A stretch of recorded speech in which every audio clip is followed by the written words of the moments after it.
Hello friends!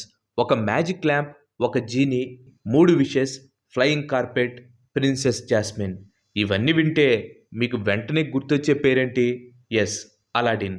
చిన్నప్పుడు ఈటీవీలో వచ్చే డిస్నీ సంజలో అలాడిన్ కార్టూన్ చూసిన వాళ్ళలో దాదాపు అందరూ ఒక్కసారైనా నాకా ల్యాంప్ దొరికితే బాగుండు అని ఖచ్చితంగా ఊహించుకునే ఉంటారు.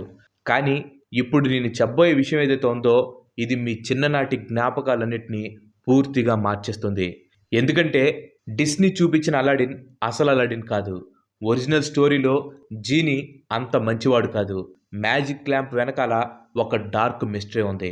అన్నిటికంటే పెద్ద షాకింగ్ ఏంటంటే అలాడిన్ అసలు అరేబియాకి చెందిన వాడే కాదు. ఎస్, మీరు వింత నిజమే. అయితే మరి అసలైన అలాడిన్ ఎవరు? ఈ కథ ఎక్కడి నుంచి వచ్చింది? డిస్నీ ఎందుకని ఈ స్టోరీని పూర్తిగా మార్చేసింది? ఈ మిస్టరీస్ అన్నిటిని కూడా ఈరోజు వీడియోలో మనం ఒక్కొక్క లేయర్గా రివీల్ చేద్దాం. Let's get in to the show. ఈరోజు ప్రపంచంలో కోట్లాది మంది అలాడిన్ని డిస్నీ మూవీ ద్వారానే తెలుసుకున్నారు. స్ట్రీట్లో చిన్న దొంగగా ఉండే ఒక అబ్బాయి ప్రిన్సెస్ జాస్మిన్ని ప్రేమిస్తాడు. ఆ తర్వాత తనకి ఒక మ్యాజిక్ ల్యాంప్ దొరుకుతుంది. ఆ ల్యాంప్లో నుంచి బయటకు వచ్చిన జీనీ తనకు 3 విషెస్ ఇస్తాడు. చివరికి ఈవిల్ జాఫర్ని ఓడించి తను రాజు అవుతాడు. చెప్పాలంటే చాలా simple story and happy ending. కానీ ఈ కథలో చాలా భాగం డిస్నీ సొంతంగా క్రియేట్ చేసింది. ఒరిజినల్ స్టోరీలో జాస్మిన్ క్యారెక్టర్ కూడా పూర్తిగా వేరేలాగా ఉంటుంది. జాఫర్ అనే క్యారెక్టర్ ఒరిజినల్ స్టోరీలో అసలు ఉండదు. ఇక ఫ్లయింగ్ కార్పెట్కి కూడా పెద్ద రోల్ అయితే లేదు. అయితే అసలు కథ ఏంటి? దాని గురించి తెలుసుకోవాలంటే మీరు 300 సంవత్సరాలు వెనక్కి వెళ్ళాలి. 1700స్లో యూరోప్లో ఒక బుక్ సంచలనాన్ని సృష్టించింది. ఆ బుక్ పేరే 1001 నైట్స్. ఇది ఒక కథ కాదు, అలా అని చెప్పి 100 కథలు కూడా కాదు, వేలకు పైగా కథల కలెక్షనే ఈ పుస్తకం. Kings, magic, డీమోన్స్, treasure, adventure, romance, అబ్బో చెప్పాలంటే అన్ని రకాల ఎమోషన్స్ ఈ బుక్లో ఉంటాయి. ఈ బుక్ని చాలామంది అరేబియన్ నైట్స్ అని కూడా పిలిచేవాళ్ళు. ప్రపంచంలోనే అత్యంత ఫేమస్ కలెక్షన్స్లో ఈ బుక్ కూడా ఒకటి. కానీ ఇక్కడే ఒక పెద్ద ట్విస్ట్ ఉంది. చాలామంది అనుకునేది ఏంటంటే అలాడిన్ స్టోరీ మొదటి నుంచే ఈ బుక్లో ఉందని చెప్పి అనుకుంటారు. కానీ హిస్టరీ మాత్రం మనకి వేరే విషయం చెప్తుంది. పాత అరబిక్ మ్యాన్స్క్రిప్ట్స్ని పరిశీలించిన రీసెర్చర్స్కి ఒక ఆశ్చర్యకరమైన విషయం తెలిసింది. అదేంటంటే అసలు మొదటి వర్షన్స్లో అలాడిన్ స్టోరీయే కనిపించలేదంట. అంటే ప్రపంచంలోనే అత్యంత ఫేమస్ ఫెయిరీ టేల్స్లో ఒకటైన అలాడిన్ ఆ కలెక్షన్స్లో లేదు.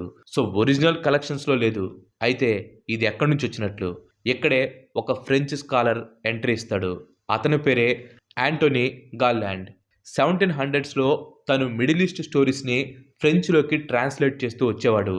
ఆ టైంలో ఒక ట్రావెలర్ దగ్గర నుంచి ఆయన ఒక విచిత్రమైన కథని విన్నట్లు చెప్పాడు.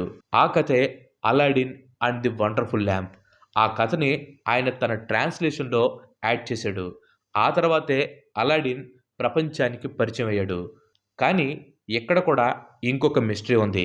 ఆ ట్రావెలర్ నిజంగానే ఈ కథని చెప్పాడా, లేక గాల్లాండే స్వయంగా ఆ క్యారెక్టర్ని క్రియేట్ చేశాడా? చెప్పాలంటే ఈ ప్రశ్నకి ఇప్పటికి కూడా సరైన సమాధానం లేదు. అందుకే కొంతమంది హిస్టారియన్స్ అలాడిన్ని ఒక ఏషియంట్ ఫోక్ టేల్ అని చెప్పంటారు. ఇంకొంతమంది అయితే 18వ శతాబ్దంలో పాపులర్ అయిన లిటరరీ ఎడిషన్ అని చెప్పంటారు. అంటే మనం చిన్నప్పటి నుంచి వింటున్న అలాడిన్ స్టోరీ ఆరిజిన్ ఇప్పటికి కూడా డిబేట్లోనే ఉంది. అండ్ ఇప్పుడు రెడీగా ఉండండి, ఎందుకంటే ఇది మొత్తం కథలోనే బిగ్గెస్ట్ ట్విస్ట్.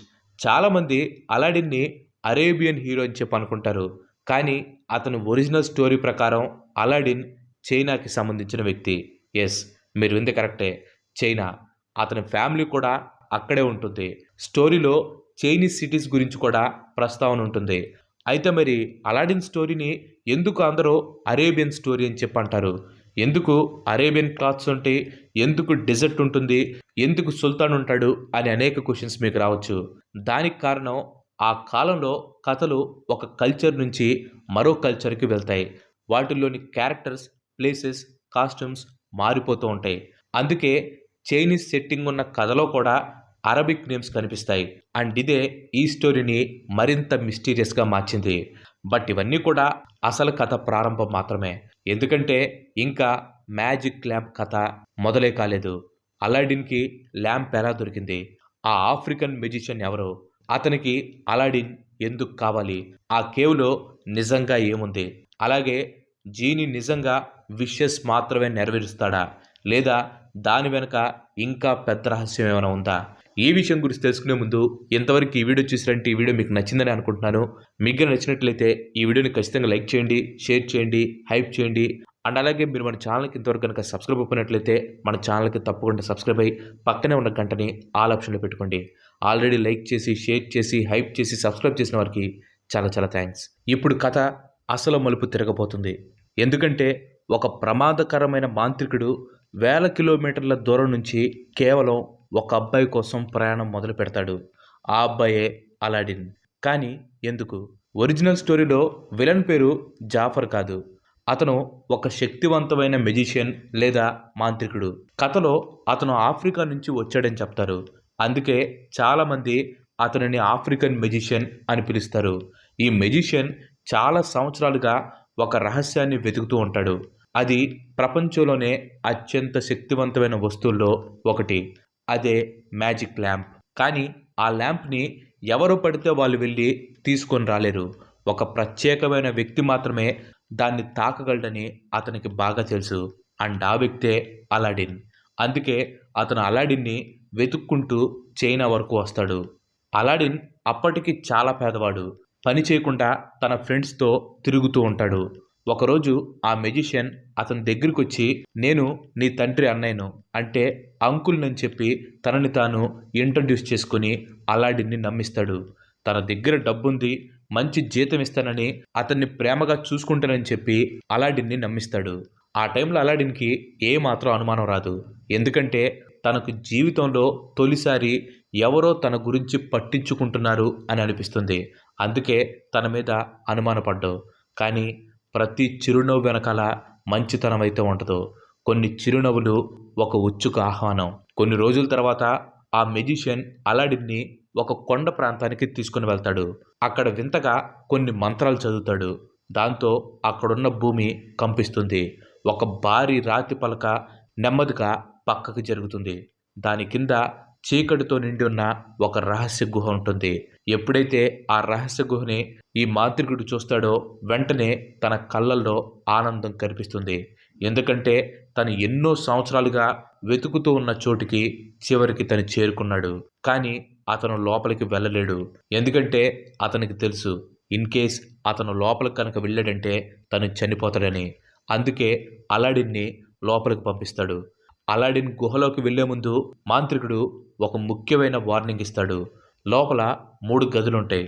అక్కడున్న బంగారం, వెండి, విలువైన వస్తువులు ఏవి కూడా తాకూడదు.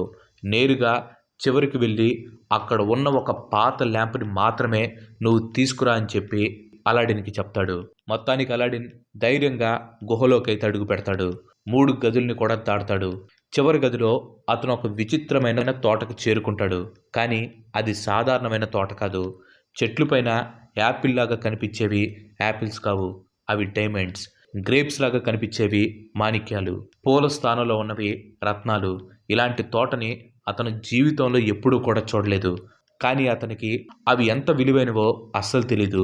అందుకే అవి రంగురంగుల పండ్లనుకుని తన జేబులో వేసుకుంటాడు. అవి తర్వాత ప్రపంచంలోనే అత్యంత విలువైన రత్నాలని చెప్పి తను తెలుసుకుంటాడు. ఇంకా మ్యాజిక్ ల్యాంప్ విషయానికి వస్తే తోట చివరిలో ఒక చిన్న గదిలో దుమ్ముతో కప్పబడిన చాలా పాతగా కనిపించే ఒక ల్యాంప్ ఉంటుంది. అది బంగారం కాదు, మెరిసిపోదు. చూసిన వెంటనే ఎవరైనా ఇది చెత్తే అని అనుకునేలాగా ఉంటుంది. కానీ అదే ప్రపంచాన్ని మార్చబోయే వస్తువు. అలాడిన్ దాన్ని తీసుకొని తిరిగి బయటకు రావటం మొదలు పెడతాడు. గుహ బయట ఆ మాంత్రికుడు ఆత్రంగా ఎదురు చూస్తూ ఉంటాడు. కానీ అలాడిన్ చూసిన వెంటనే తను ముందు ఒకే ఒక మాట చెప్తాడు, ముందు ల్యాంప్ నాకివ్వు అని. కానీ అలాడిన్ మాత్రం ముందు నన్ను బయటకు లాగండి, ఆ తర్వాత ఇస్తాను అని తనతో అంటాడు. దీంతో ఇద్దరి మధ్య వాగ్వాదం అనేది మొదలవుతుంది. మాంత్రికుడికి ఎక్కడలేని కోపం కట్టెలు తెంచుకుంటుంది. అతనికి కావాల్సింది కేవలం ల్యాంప్ మాత్రమే. అలాడిన్ ప్రాణాన్ని అతను ఏమాత్రం లెక్క చేయడు. అందుకనే అతను మంత్రం చదవటం మొదలు పెడతాడు. భారీ రాతి పలక మళ్ళీ మూసుకొని పోతుంది. దీంతో అలాడిన్ చీకటితో నిండున్న గుహలో ఒంటరిగా చిక్కుకుపోతాడు. తను అక్కడి నుంచి బయటపడే అవకాశం కూడా తనకు కనిపించదు. అందరూ అనుకున్నట్టే ఇక్కడే అలాడిన్ కథ ముగిసిపోయి ఉండాలి. కానీ విధి ఇంకా తన అసలాట మొదలు పెట్టలేదు. ఆ చీకటి గుహలో అలాడిన్ చేతుకున్న ఒక సాధారణమైన రింగ్ అతని జీవితాన్నే మార్చబోతుంది. ఇంతకీ ఆ రింగులో కూడా ఒక రహస్యం ఉందా? ల్యాంప్లో ఉన్న జీనీకి ముందు మరో జీనీ ఉన్నాడా? అసలు అలాడిన్ గుహ నుండి ఎలా బయటపడ్డాడు? ఈ ప్రశ్నలన్నింటికి సమాధానం కూడా పార్ట్ 2లో మనం తెలుసుకుందాం. ఆ వీడియో మిస్ కావద్దనుకుంటే మన ఛానల్కి తప్పకుండా సబ్స్క్రైబ్ అయ్యి పక్కనే ఉన్న గంటని ఆల్ ఆప్షన్లో పెట్టుకోండి. ఆల్రెడీ సబ్స్క్రైబ్ చేసుకుని ఉంటే పార్ట్ 2 కోసం రెడీగా ఉండండి. Thanks for watching. ఈ వీడియో కనుక మీకు నచ్చినట్లయితే లైక్ చేయండి, షేర్ చేయండి, హైప్ చేయండి. ఇంకో ఎపిసోడ్లో మళ్ళీ కలుద్దాం. Till then bye bye. Have a nice day.